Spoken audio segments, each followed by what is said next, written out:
আজকে 21 পদকপ্রাপ্ত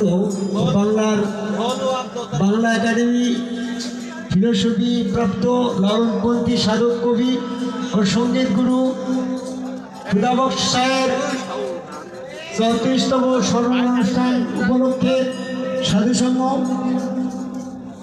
এই সাধুসংঘের মাননীয় সভাপতি প্রধান অতিথি সাহেব, বিশেষ অতিথিবৃন্দ, দূর দূরান্ত থেকে আগত সাধুগুরু বৈষ্ণব সকলের প্রতি আমার ভক্তি নিবেদন এবং সালাম। আসসালামু আলাইকুম। সাধু সংঘ কথাটা অত্যন্ত গুরুত্বপূর্ণ একটা বিষয়। আজকে আমরা দিন প্রচারের, ধর্ম প্রচারের, সমাজ প্রচারের, রাষ্ট্র প্রচারের অনেক মাধ্যম মিডিয়া হয়তো বা পাচ্ছি, কিন্তু একসময় আদিতে সাধু সংঘই কিন্তু দিন প্রচারের একমাত্র মাধ্যম ছিল। আমাদের আদি পিতা আদম আলাইহিস সালাম যখন পৃথিবীতে আসলেন তখন কিন্তু সাধু সংঘের মাধ্যমে এই সত্য ইসলাম সমাজে মানুষের মাঝে প্রকাশ করেছেন। এজন্য সাধু সংঘের বিষয়ে আমার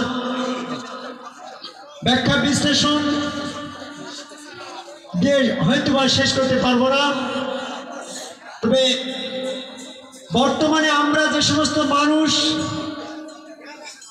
এই পৃথিবীতে এসেছি, আমার গুরু হযরত খাজা নিজামুদ্দিন আহমেদ চিশতি যশোর মাহিদিয়া, উনার একটা বাণী আমি সকলের কাছে পৌঁছে দিতে চাই। তিনি বলতেন, কঠিন দায়িত্ব ভারাপণ নিয়ে এই ধরাধামে মানুষ আমরা এসেছি। এই মানব জন্মের লক্ষ্য বস্তু কি,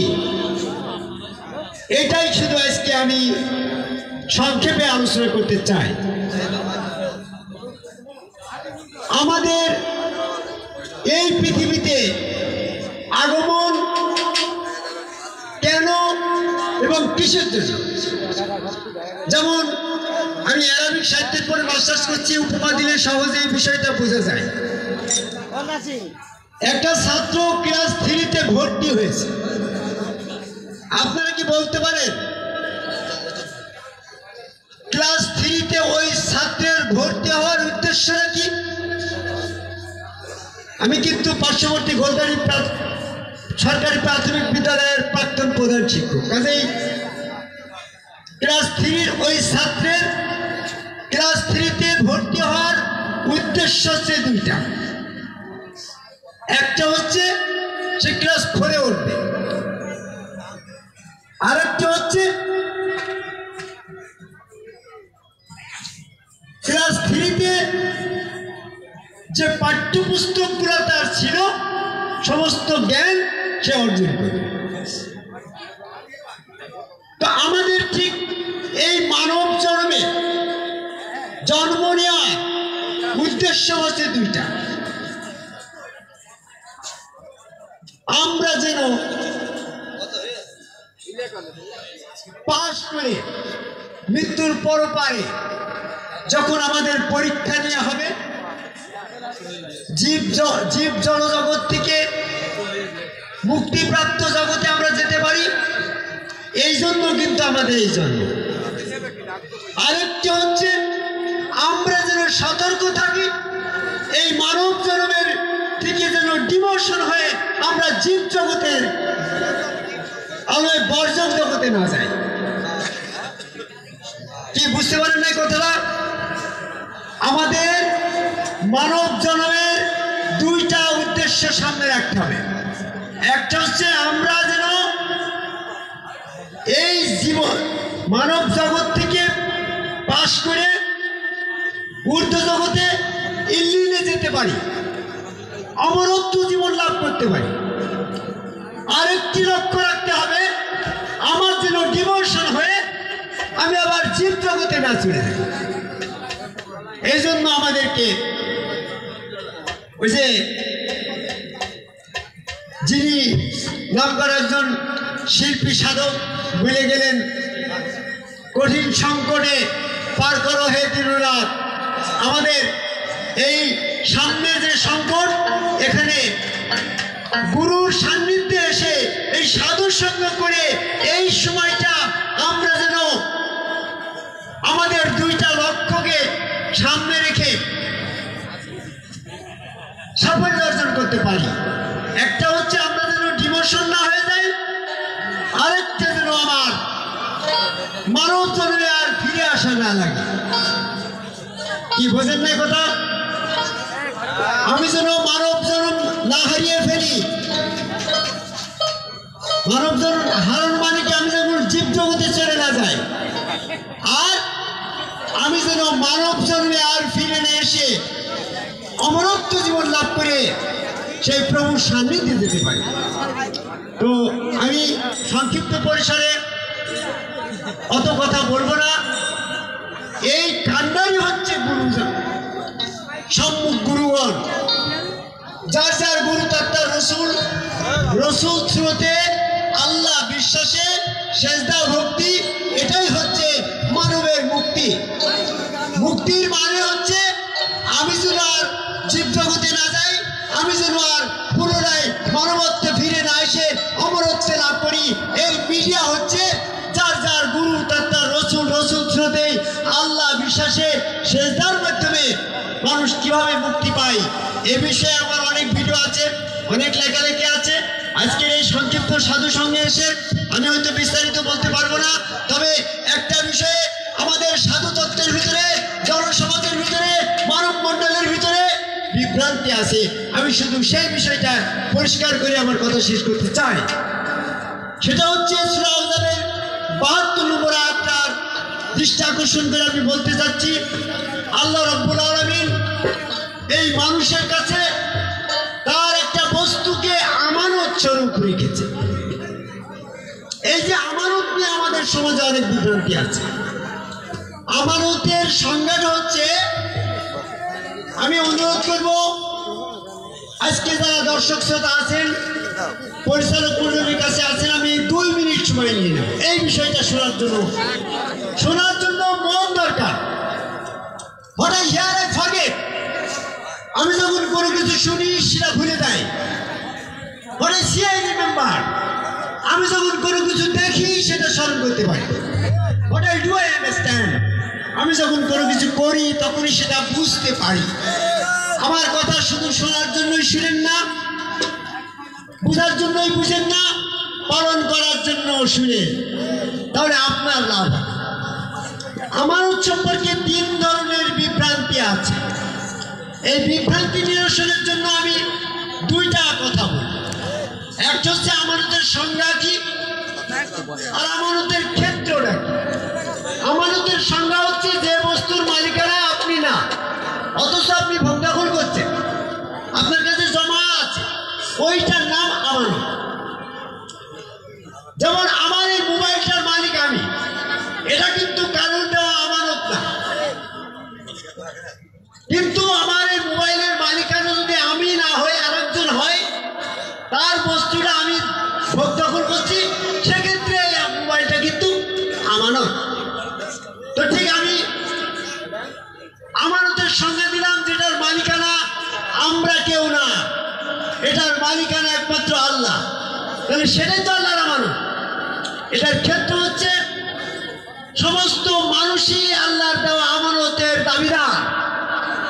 মানুষের বাইরে আল্লাহর দেওয়া আমানত থাকবে না। আবার কোনো মানুষ আমার থেকে বঞ্চিত হবে না। এই সংজ্ঞার মাধ্যমে গিয়ে যদি আমরা আমানতকে শনাক্ত করি, তাহলে কিন্তু আমরা আমানতের বিষয় থেকে, বিভ্রান্তি থেকে বাঁচতে পারবো। অনেকে বলে মানুষের বীর্যটা আমানত, কিন্তু বীর্যটা সমস্ত মানুষের নাই। যেমন হিজড়ের বীর্য নাই, তাহলে হিজড় কিন্তু আমানতের দাবিদার। আবার আমানতটা কিন্তু পশুরও আছে, পশু কিন্তু আমানতের দাবিদার না। পশুর ভিতরে বীর্য আছে না, কিন্তু বীর্যটা মানুষের বাইরে যাবে না। কাজে বিদ্যা দুটো কারণে আমানতের দাবিদার হতে পারছে না, আমানত হতে পারছে না, আমানতের সংজ্ঞায়িত হতে পারছে না। একটা হচ্ছে সমস্ত মানুষের বৃত্ত নাই, আবার মানুষের বাইরে পশুদেরও বৃত্ত আছে। কাজে বৃত্তটাকে আমানত নিয়ে যারা বিভ্রান্তিতে ছিলেন আজকের থেকে ওটা বর্জন করেন। অনেকেই বলে জ্ঞান বিবেক বুদ্ধি আমানত। জ্ঞান বিবেক বুদ্ধি সমস্ত মানুষের নাই, যেমন পাগলের জ্ঞান নাই, কিন্তু পাগলের আমানত আছে। আবার জ্ঞান বিবেক বুদ্ধি পশুরও আছে, কিন্তু পশুরা আমানতের দাবিদার না। এই যুক্তিতে বলা যায় জ্ঞান বিবেক বুদ্ধিও আমানতের পর্যায়ে পড়ে না। যারা জ্ঞান বিবেক বুদ্ধিকে আমানতের সংজ্ঞায়িত করছেন তাদের বিভ্রান্ত থেকে ফিরে আসেন। জ্ঞান বিবেক বুদ্ধি আমানতের পর্যায়ে পড়ছে না। অনেক আলেম উলামা মাওলানা মুফতি সাহেবরা সূরা আহজাবের ৭২ নম্বর আয়াতের তাফসীরের ভিতরে লিখছে যে কোরআন আমানত। কোরআন কিন্তু 100% মানুষের ভিতরে নাই, কাফেরের ভিতরে কোরআন আছে। এই জন্য কোরআনটাও আমানতের পর্যায়ে পড়ে না। আমানতের পর্যায়ে পড়ে এমন একটা জিনিস, সেটা আমি বলবো, আল্লাহ রাব্বুল আলামিন মানুষকে আমানত স্বরূপ এই চেহারা মুবারকটা দান করেছে। মানুষের প্রত্যেক মানুষের চেহারা তার আল্লাহ দেওয়া আমানত। এই জন্য আমানত যে এই চেহারার মালিক হচ্ছে আল্লাহ। আর এই আল্লাহর চেহারা যখন আদমকে দান করলো, তখন আদমের দিকে সেজদার নির্দেশনা ছিল। সেজদার নির্দেশনা দেওয়ার পরে সেই চেহারার মালিক যদি আদম হয় তাহলে সেজদা শিরক হয়ে যায়। আনাল মাসজুদুল্লাহ, সমস্ত সেজদার মালিক তো আল্লাহ। এজন্য সেজদা না দিলে আদম খেলাফত হিসাবে প্রতিষ্ঠিত করতে পারছে না। আবার সেজদা দিতে গিয়ে যদি আদমের চেহারার পরে সেজদা করে তাহলে সেটা শিরক হয়। সেজদা দেওয়ার প্রয়োজন, খেলাফত প্রতিষ্ঠিত করার জন্য সেজদা প্রয়োজন, আবার সেজদাটা শিরক মুক্ত রাখাও প্রয়োজন। এই জন্য আল্লাহ পাক নিজ স্রোতে মানুষ তৈরি করে তার ভিতরে নিজের রূপ উদ্ধার করে সেখানে সেজদা দিতে বলল সূরা সাদের ৭২ নম্বর আয়াত। এই কারণে সেজদা দিতে বলল, যেন সেজদা দিলে আদম খেলাফত এটা প্রতিষ্ঠিত হয়, প্রমাণ হয়। এইখানে এসে যদি আল্লাহ পাকের চেহারা ওখানে না দেয়, আদমের চেহারায় আদমকে সেজদা করে, তাহলে আনাল মাসজুদুল্লাহ, সমস্ত সেজদার মালিক আল্লাহ কথাটা মিথ্যা হয়ে যায়। সেজদার মালিক আল্লাহ, যে চেহারায় সেজদা দিবে সেই চেহারাটাও আল্লাহরই হতে হবে। তাই সেখানে আল্লাহ নিজ চেহারা সেজদার সময় প্রতিষ্ঠিত করার জন্য, ফিটিং করার জন্য আল্লাহ ভাষা যেমন কিভাবে আল্লাহ এই মানুষ তৈরি করলো, ভিতরে ৬-৭-৮ নম্বর আয়াতের ভিতরে আসছে। এখন আল্লাহ চিন্তা করলো এই চেহারা যদি আমি আদমকে রেজিস্টার দলিল করে স্বাক্ষরিত করে দিয়ে দিই, তাহলে কিন্তু চেহারার মালিক আর আল্লাহ থাকে না, ওটা আদম হয়ে যায়। যেহেতু চেহারার মালিক আদম হয়ে গেলে সেটা শিরক হয়। তাই আল্লাহ এখানে চেহারা না দিলেও নয়, আবার চেহারা দিলে রেজিস্টার করে দিলে শিরক হয়। এই জন্য এই চেহারাটা আমানত স্বরূপ রেখে দিল, যেন সেজদার মালিকারা আল্লাহ থেকে যায়, চেহারার মালিকারাও আল্লাহ থেকে যায়। তাই এখানে আমানতটাকে একবার আমানত স্বরূপ মানুষের এই চেহারাটা, যেটা আল্লাহ প্রদত্ত আমানত স্বরূপ। কি বুঝতে পারছেন সবাই? যদি না বুঝে থাকেন, আমি একজন প্রাইমারি স্কুলের শিক্ষক, না বুঝতে পারলে আমি আবার বুঝাই দিচ্ছি। সেজদা শিরক মুক্ত রাখার জন্য আল্লাহর চেহারা সেখানে প্রতিষ্ঠিত করা প্রয়োজন। আর আল্লাহর প্রতিষ্ঠিত আল্লাহর সেজদা, আল্লাহর চেহারা যদি আদমকে দিয়ে দেয় রেজিস্টার করে, তাহলে সেজদা এবার শিরক হয়ে যায়। শিরক মুক্ত রাখার জন্য আল্লাহ নিজ চেহারা মানুষকে আমানত স্বরূপ দিয়েছে।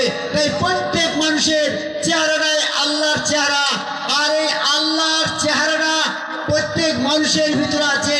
চেহারা যে মানুষটার ভিতরে নাই, সে মানুষটাকে কেউ মানুষ বলে? এই জন্য 100% মানুষই আল্লাহর চেহারা, আর 100% মানুষের ভিতরে আল্লাহর আমানত। আমি আজকের এই সাধুর সঙ্গে পৃথিবীর সকল মানুষকে এই আমানত দায়িত্ব রক্ষা করার জন্য নিজের চেহারা মোবারকটা যেন এই মানব চেহারা যেন আমার সাধন জগতে ঠিক থাকে, আমি যেন জীব জগতে না চলে যাই এবং এই মানব চেহারার গুরু স্রোতটাকে বহন করে আমি যেন অমরত্ব জগতে চলে যেতে পারি, মোমেনত্ব লাভ করে এই আশা প্রত্যাশা ব্যক্ত করে এই শুভ সাধু সঙ্গে সাহিত্যের 34তম স্মরণ উৎসবে সকল মানুষ যেন মহাজ্ঞানী মহাজন যে পদে